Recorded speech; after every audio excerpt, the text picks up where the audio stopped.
be seated.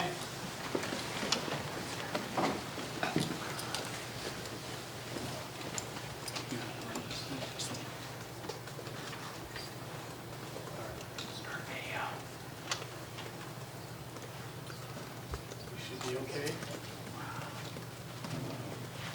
All right, let's get on the record, please.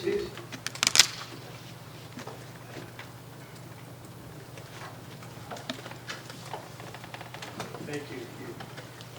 We are now on the record. This is the State of Idaho versus Bryan Kohberger. Got an echo there, so. Case number CR 2922-2805. You have that adjusted properly? Okay, great. Couple of things I just want to share. Number one, I apologize for the delay. We were supposed to start at 1 o'clock. The hearing that started at 9:30 went a little long, but it was important. You're probably wondering why it was sealed compared to this part of the hearing, and that is because we were dealing with the procedure of the grand jury, the procedures of the grand jury, and there were a lot of details, and the grand jury is secret. So that's why it's sealed, and whether you like it or not, it's baked into our United States Constitution and the Idaho Constitution. So there's a reason for that. I advised camera people not to turn on the cameras until I was on the record, and they turn off when the record is off. I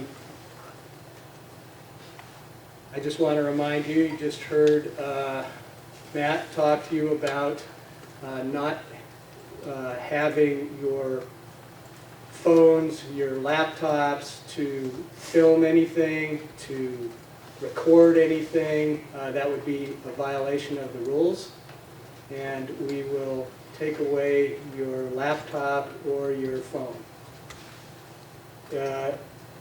Some of these rules have been violated in some of our hearings, and I have an obligation to put a stop to that. And I'm sure you're probably interested in this. I haven't put a decision out yet, but what I'm going to do is take control of the cameras in the courtroom. I'm not going to ban cameras in the courtroom, but I need to have more control over what the cameras are doing and what media or people who are not media are doing with the filming. I know I can only control so much, and that's why I continue to urge people to be patient and have some dignity and some restraint. And some of that I've heard or seen has been disappointing. Just so you know, yesterday I issued an order addressing IgG DNA, and there's going to be an order for in-camera review that I'm going to go through. In-camera does not mean anything about a camera. That just means I look at the information before I can share it with the defense. Let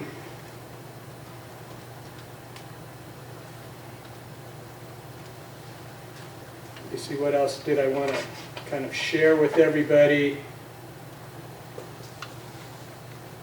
I think that's about it. So, we're here now on the defense motion to dismiss indictment on grounds of error in grand jury instructions or in the alternative remand for preliminary hearing. So Mr. Logston, I believe, is going to present the argument. Thank you. Hey, Gar. Well, as Your Honor is aware, I wrote a lengthy brief or two on the subject of where we're supposed to be legally with our grand juries and where we actually are.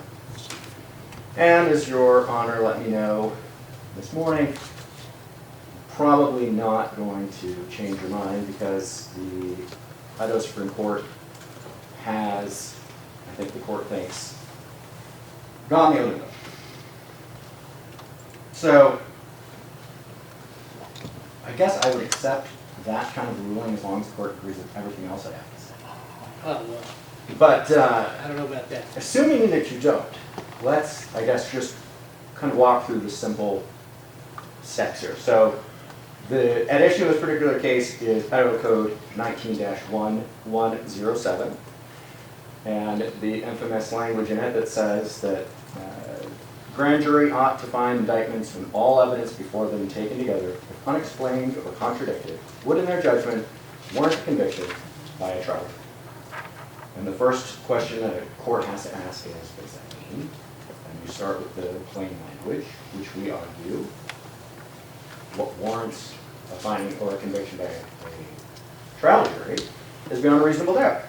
And it meant that back in 1887, when the territory took all of these statutes, almost entirely from the state of California, and it means it today. And then we also pointed out that the great state of California, when they had these on their books from back in the 50s, had already a case in 1962 where they said that it's clearly something more than probable cause, but they weren't too specific about exactly what it meant. And the state has pointed out that if you look at really old light dictionaries, it looks like the word warrant means what you might think it does to old-timey folks, as it does to us, that if it warrants doing something, it means that it would permit doing something. So the plain language seems to support what we're saying. And the biggest problem that I have then is just that obviously everyone in the country disagrees with me, from sea to shining sea, and so I'm now put in the position of trying to explain why that occurred and why in the year of our Lord 2023 we are suddenly finding out that that's not quite how things are supposed to be. Why did we forget that we passed all these laws? And I don't have a great answer for that, other than I think the only time I ever heard about field codes before I was looking into this was like a really short moment in a class that I took back in law school. So, I mean, it's somewhat famously kind of the first attempt to codify the law of the day. It takes place in New York and spreads across the country back in 1850. And I think what I read in the tea leaves from the New York decisions and the later California decisions is that there was pushback at some of the things that the field code was trying to do. And one of the things that the field code very openly said it was trying to do was fix the grand jury system. Because the grand jury system was believed to be essentially broken. For a lot of the same reasons we don't seem to like grand juries very much today.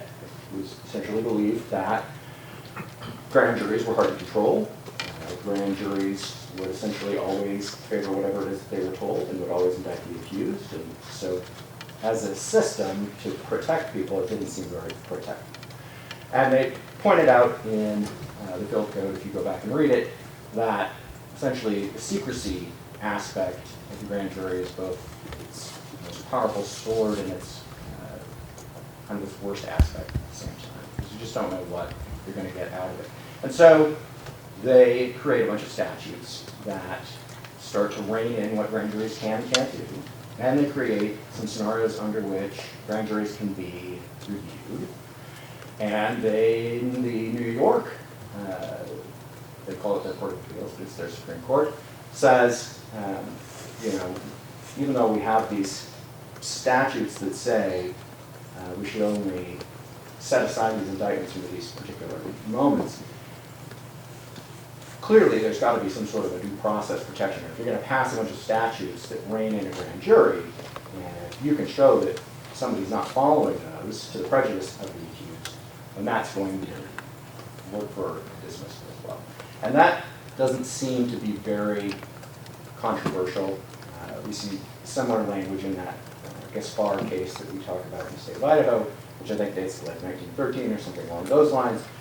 But at the same time, while the state of New York is trying to figure out ways to not have to abide by the language of what would warrant a conviction by essentially saying, if you can tell the grand jury that is their burden, but you can also tell them the probable cause thing. As long as they hear both of them, it doesn't really matter. And then the state of Idaho says, well, that's not even what that means, without any additional explanation for what they're talking about. And California apparently just kind of forgets about it until sometime after they've already passed a law in the 40s that says you can only dismiss a grand jury indictment if you can show that there wasn't probable cause. That kind of moots the whole situation because they've obviously fixed it by statute. Our situation is such that we have this thing on the books, and the only group that seems to really dislike it is our Supreme Court, who keep having these opinions where they're like, please, prosecutors, stop telling people it's beyond reasonable doubt. This happens in the early 1900s, and it continues until the 80s, when they finally say, look, we passed a rule, I hope it's clear now, stop saying that your burden is beyond a reasonable doubt. Well, as the court knows, the way that those rules get created is a bunch of people that get invited to parties, unlike me, in the legal community go and are selected to sit in a room and decide what those rules should say. And there's quite a bit of the time it seems like the Supreme Court will later have an opinion and go, this is weird, why is this one of our rules? And so to simply say that, well, because the Supreme Court wrote it, that's their opinion on the matter isn't quite accurate. But clearly the Edmonton court was behind that as a concept. At the same time, nobody was arguing with them about it. Nobody argued about it, the issue, until just now. Well, that's not quite accurate. Obviously, Mr. Anosco raised this in a few district court cases up in Greene County. But nobody's really been digging into this or raising it until this time. So when the court says, look, the Supreme Court's already got a rule on this, Supreme Court's already ruled on it, it's just not true. They have never ruled that probable cause is the basis because there was an argument about it, and they said, no, you're wrong, that's probable cause. That hasn't occurred. They ruled a lot of things, but that's not one of the ones.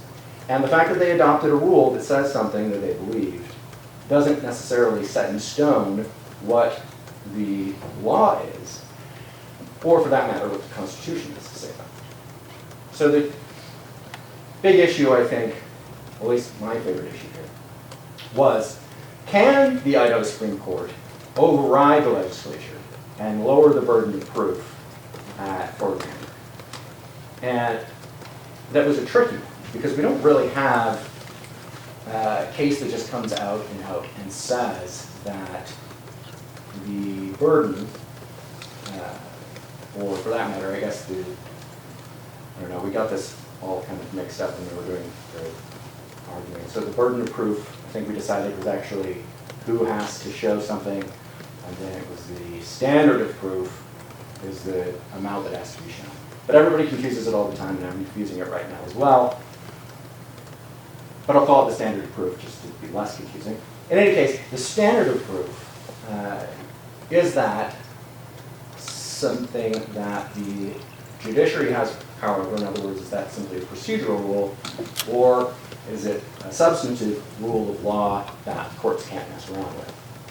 And we argued, it cannot be that if the Supreme Court woke up tomorrow and declared that the standard of proof in our cases was something beyond reasonable doubt in trial cases, that we would also say, oh, well, that's what the courts get to do. Because if you read those cases, what they talk about is that that is a right, a due process right, essentially, of the accused that is set by the Constitution, right? That's what In re Winship is about. It set the standard via the Constitution, locking in the standard of proof that's required for a conviction.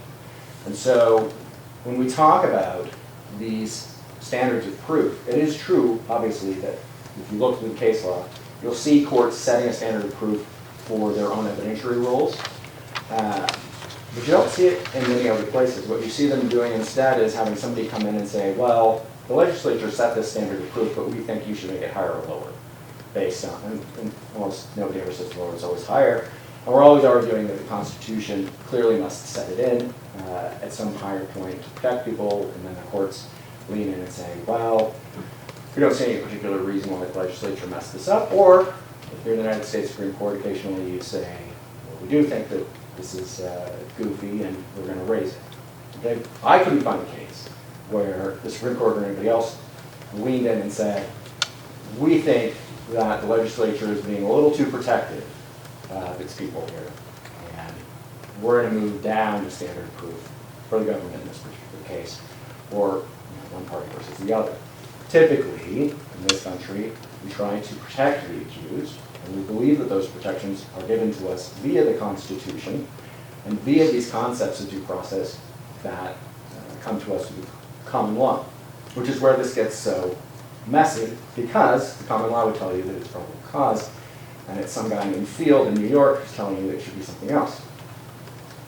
Well, we could get into all of that, but it would be, I think, more philosophical than anything else, because the state of Idaho didn't do it that way.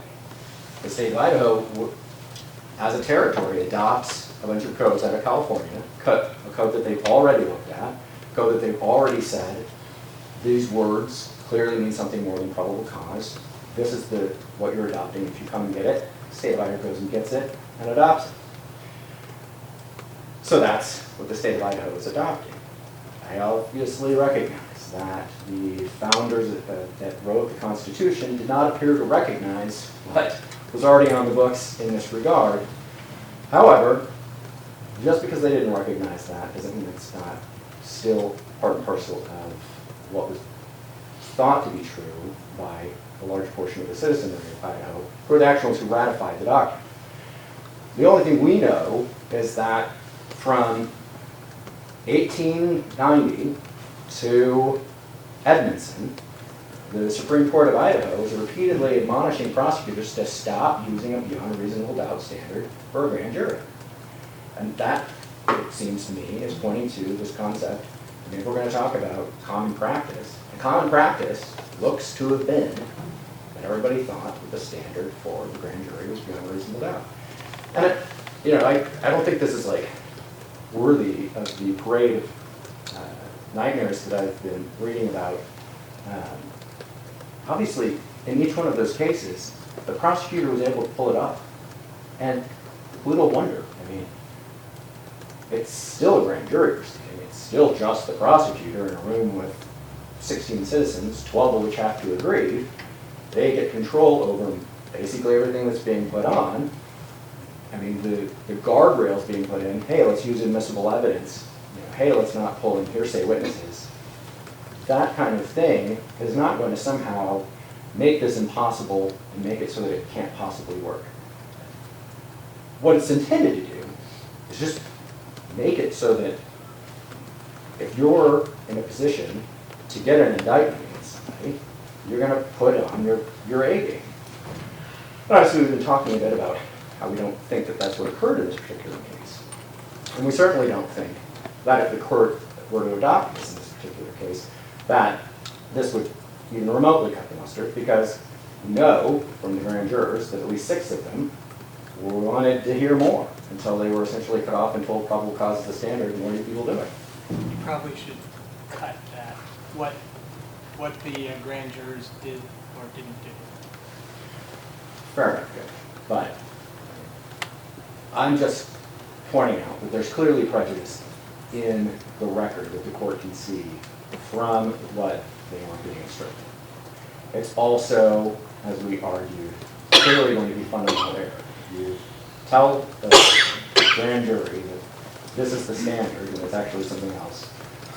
You can't possibly think that the result that you're getting is the accurate one, and so you have to do it again. I mean, these are fundamental rights that people have, and so clearly that would be the way to go. Right, but you just agreed that the court and the case law, going back to at least Edmondson, have the standard as probable cause. So, you know, to just say, well, they were given the wrong instruction is not exactly the case. I mean, that is the standard that has been used in Idaho for years, maybe 100 years. It was different. It was different there for a period of time, but after Edmondson, I thought that it was pretty much settled. Now, I understand the argument between substantive and procedural, and that's, you know, that can be a legitimate argument, but I'm not sure it's fair to just say, well, they were given the wrong instructions if everybody's using that instruction throughout the state.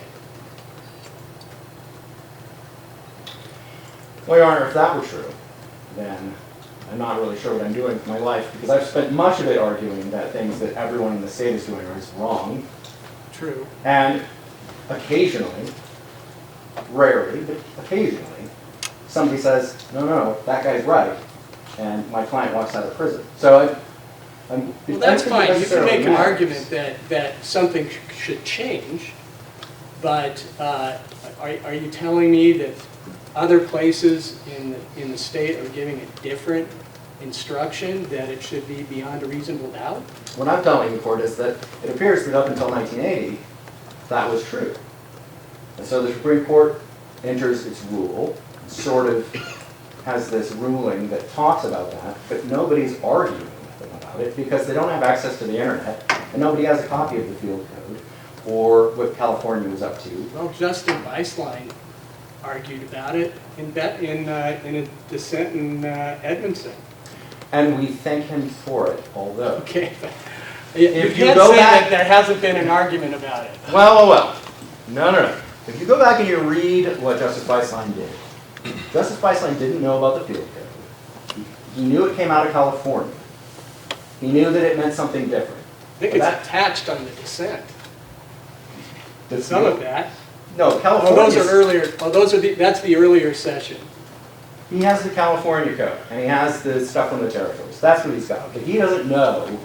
I mean, if you read the field code, which apparently nobody did, except, Justice Field in California, if you read it, it literally tells you what it's trying to do. It spells it right out. And you can find it for free on Google Books, which is where I got it. I don't have a copy. I'm not even sure where you find it, but except for Google Books. You can find this thing, and they have a whole preamble to how they're trying to save the concept of the grand jury. They want it to be better than what it is. They understand people have concerns about it. Let's make it better.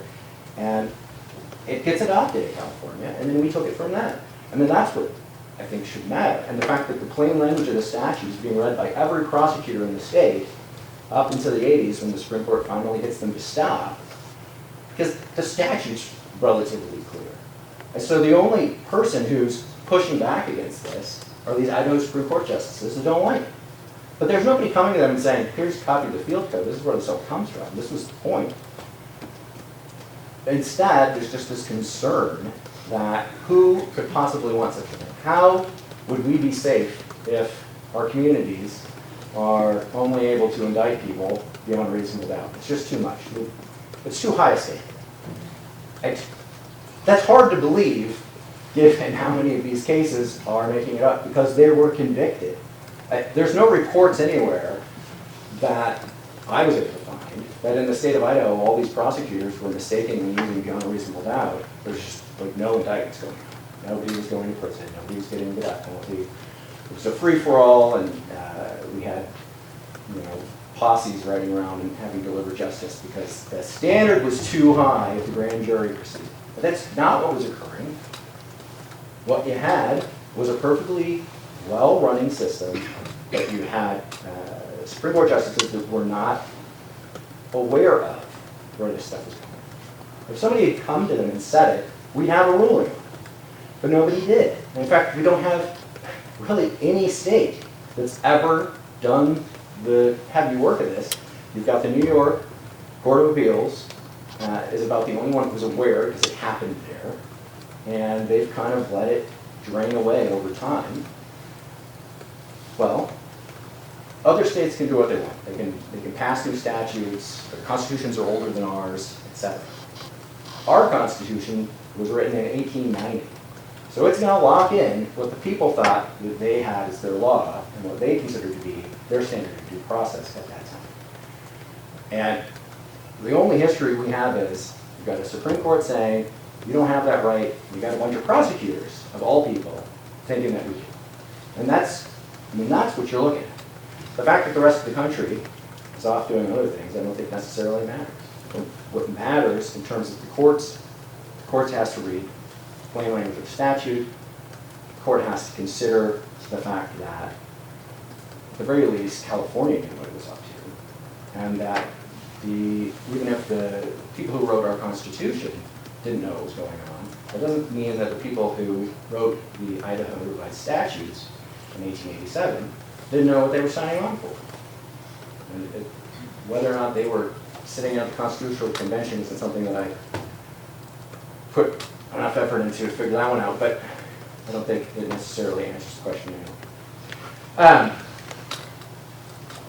Anyway, I think the only other thing I wanted to touch on was how, by agreeing with me, the court is able to save the indictment by turning it into a presentment.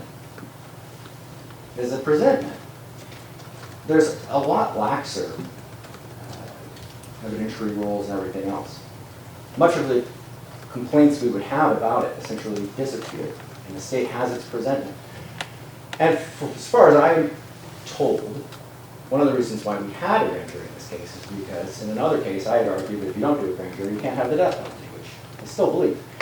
But if you have a presentment, that's also listed. And so the state still gets what it wants. And we get a preliminary hearing, which it seems to me would be worth the candle for us. I think there was some instruction about present for the grand jury, was it not? They were given that option. Well, I think they were told about it. So I don't know. The court maybe can find it. I can't find a single presentment in the history of Idaho. So I don't know if they've really ever been used. I don't know. And I hadn't really even thought about what they are, what they meant until taking up this argument. But from what I could tell, going back to the field code and looking at everything else in the statutes that we have on hand, I mean, essentially it's like grand jury light. Typically, for the presentment, the idea for who is getting the presentment seems to come from the grand jury members themselves. They just come in with some information about somebody, they make an accusation like it's a complaint, and then it goes off and it gets treated more like a complaint than it does an indictment. I don't know if the court found anything otherwise, but that's the way that it appears supposed to work. Like I said, I don't know if anybody's ever done one, but I do think that what the state accomplished in the indictment in this proceeding would easily meet the requirements for presentment. And I don't think we would have any real ability to argue with them. Because the grand jury itself can just come in and say, these are some facts I heard from my neighbor, and I think that guy committed a crime, and that's enough to start the wheels of justice. And I'm relatively certain we've met that requirement.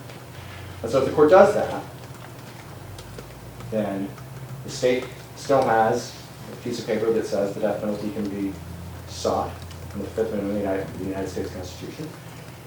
And a preliminary hearing would be offered to give us the ability to take a closer look at this case than what was given at the actual grand jury. So, and everybody could win. I do have that as an option for the court. Does the court have any questions? It looks like you might. I might on your reply. Okay. We'll see. Thank you. Thank you. And Mr. Nye?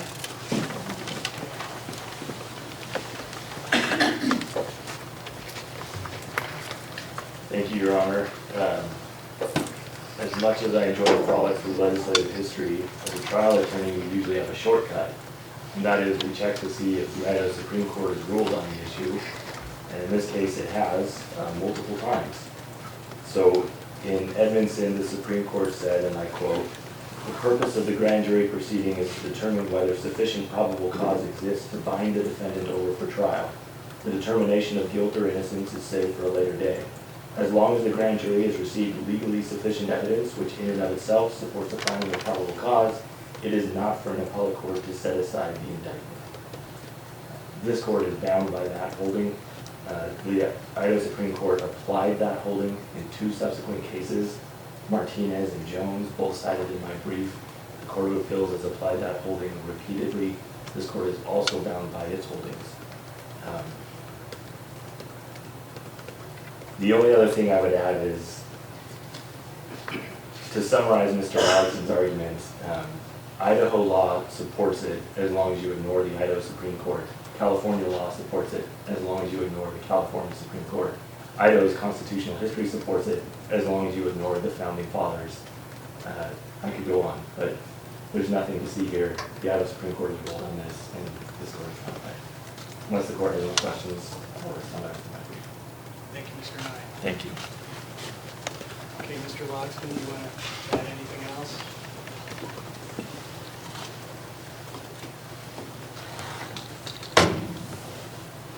Well, that's just not what happened. I mean, Judge, courts say things all the time. We call it dicta. When a court is listing off... Sometimes we call it the law. Sometimes.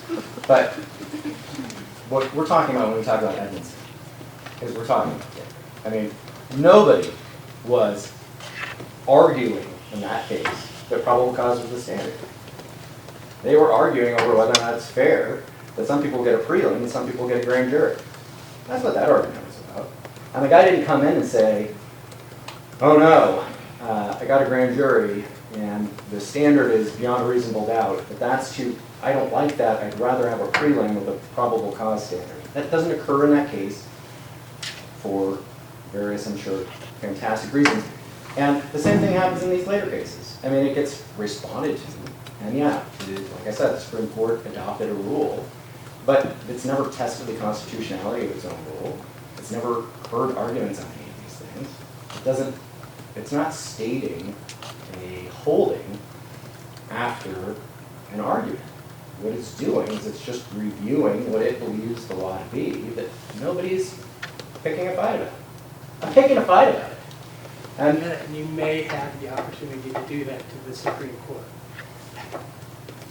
Well, I mean, that's what you're And building. if That's what you're building for. Because that's- you know that I am constrained by existing law. I can't just change the law as a trial court if it's established. And I would say that in Edmondson, there wasn't an argument because it was settled law.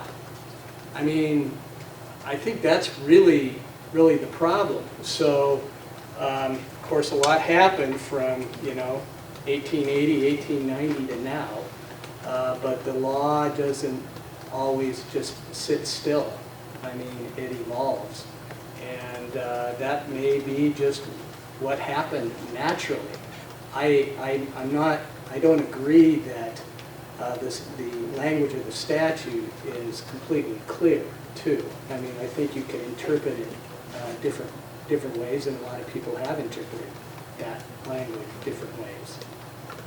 Whether it's beyond a reasonable doubt or a probable cause.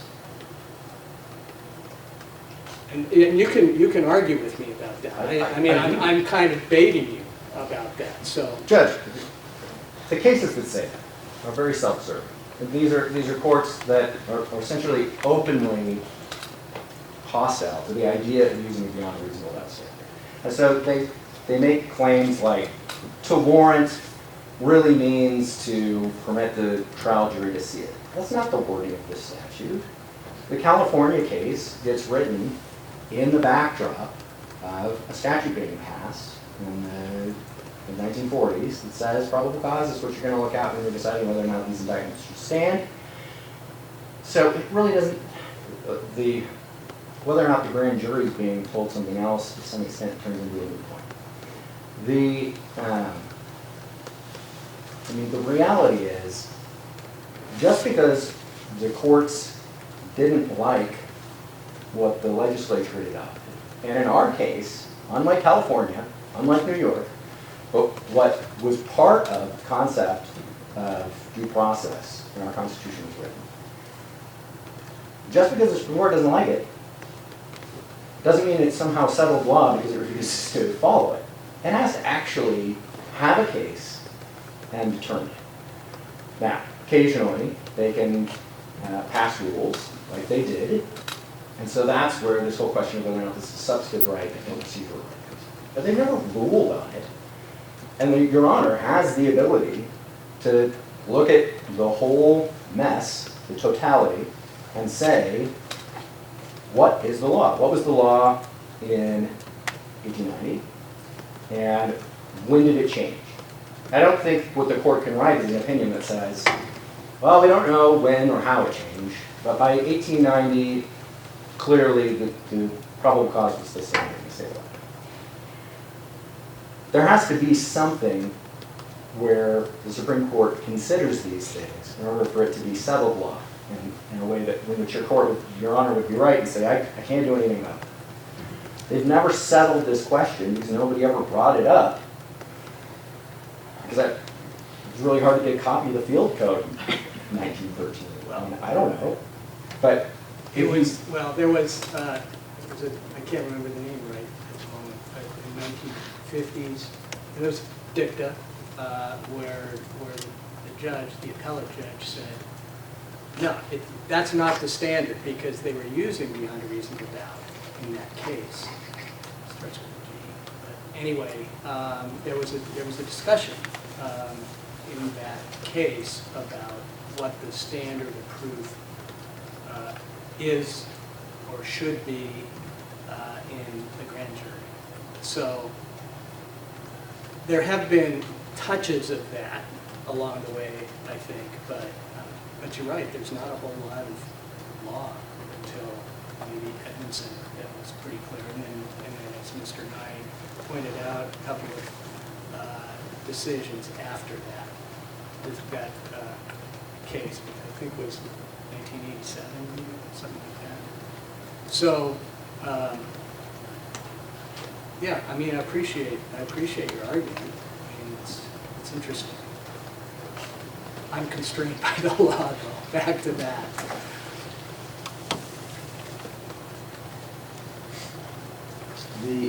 You're making your record. That's good.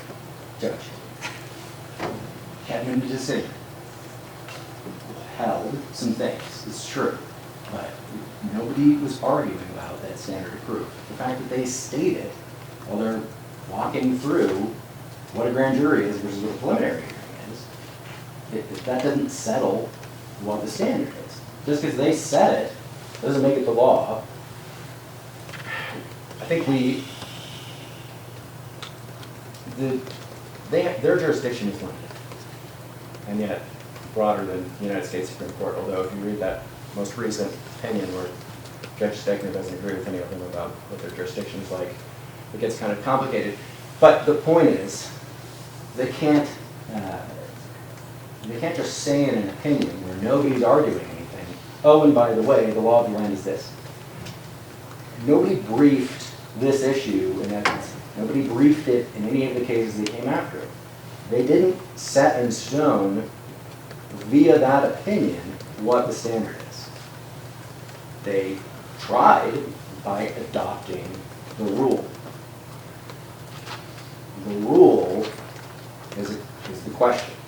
The court has to try to figure out, is it a procedural right or a substantive right? If the court says it's a procedural right, and essentially what the court is saying is that the courts get to decide how much it takes for one of us to be thrown in the lockup, put to death, etc.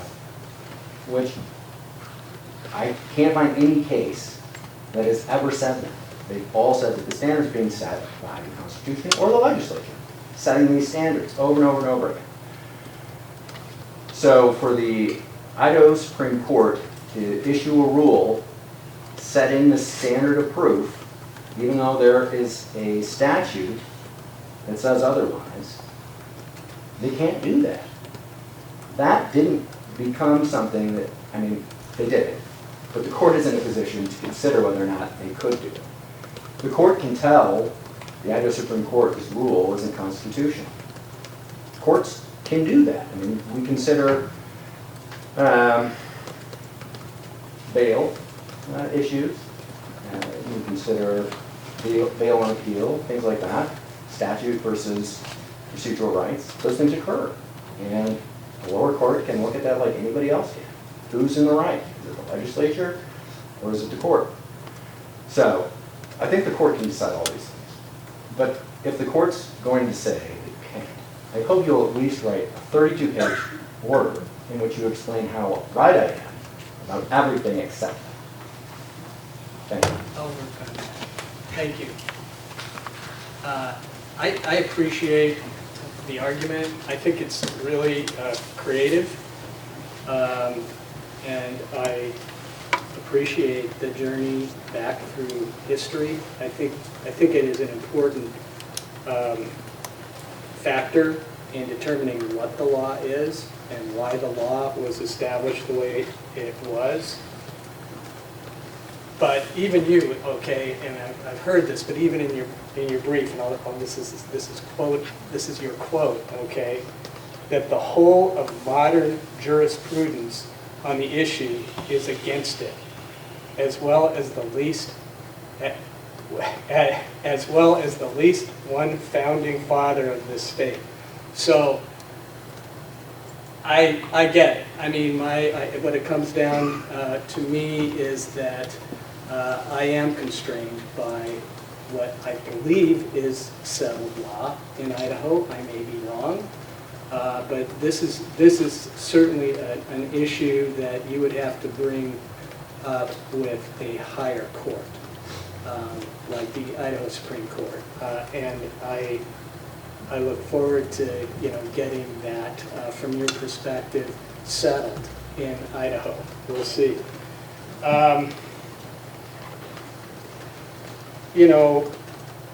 There's the rule, of course, which is we've talked about, but this argument really is fighting against some case law too. You may say that it's all dicta. I mean, that's debatable, I suppose. But the Idaho criminal rules, specifically Rule 6.5A, expressly states that probable cause is the standard, not beyond a reasonable doubt, and for a grand jury's indictment. And I think I have 3 or 4 recent, because this argument has been circulating in the state. I think I've had 3 or 4 district judge decisions denying the motion and the argument. So I am going to deny that argument. I think the argument is good, but I can't go that far. Not today. I'll give you a written decision. I can't guarantee it's going to be 32 pages. It might be longer. It might be shorter. So we'll see. But it's always enjoyable to have an argument with you, Mr. Logston. So I think that's all we have to do still. Ms. Taylor?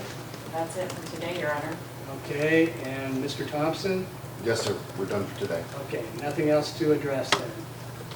Okay, well, I hope you all got a touch of Idaho history and the law and how it works, and our Idaho and United States Constitution. So go out and learn some more. Okay, thank you all. We're adjourned.